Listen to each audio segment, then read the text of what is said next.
I love Easter. I know you do too. It's a beautiful time, springtime.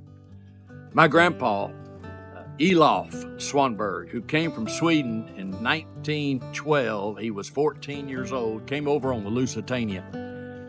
He had a tough life. He was an orphan.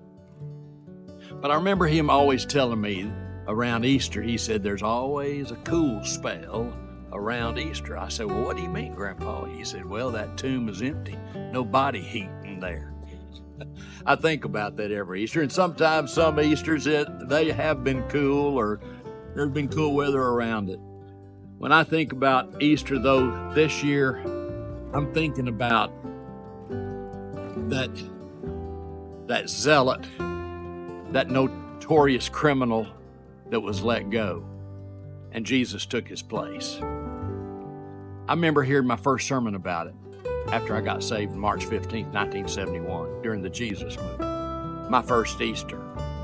And the preacher talked about how the soldiers came and took him out of that dungeon cell, grabbed old Barabbas, took him out to the alley, kicked him, spat on him. They hated him because they had been hunting him down forever, and now they're having to let him go. They weren't really happy about that. And they took him outside the city wall and said, leave. And he couldn't believe it. He thought they were just messing with him, trying to torture him mentally or emotionally. And they said, no, you're free. He said, what do you mean I'm free? They said, look up on that hill. See that hill?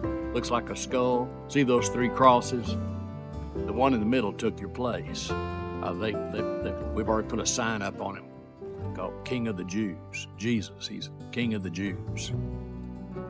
And he couldn't believe it. He had heard shouts earlier from crowds about release Barabbas, but he thought it was just another way of torturing him for all the sin he had done, harm he had done. And who knows what he did after that? I've often wondered, did he take a broad road to more destruction? Did he take a little shepherd's path up that hill to find out who took his place? Well, I'm going to tell you something. Jesus took your place. He took my place. He took all of the sin of your life and my life, past, present, and future, and died for all of that horrid stuff that all of us have done or thought. And he paid for it with his life, with his blood. And then on that third day, he was resurrected and he's alive, and now we can be alive with him. Our identity can be in him.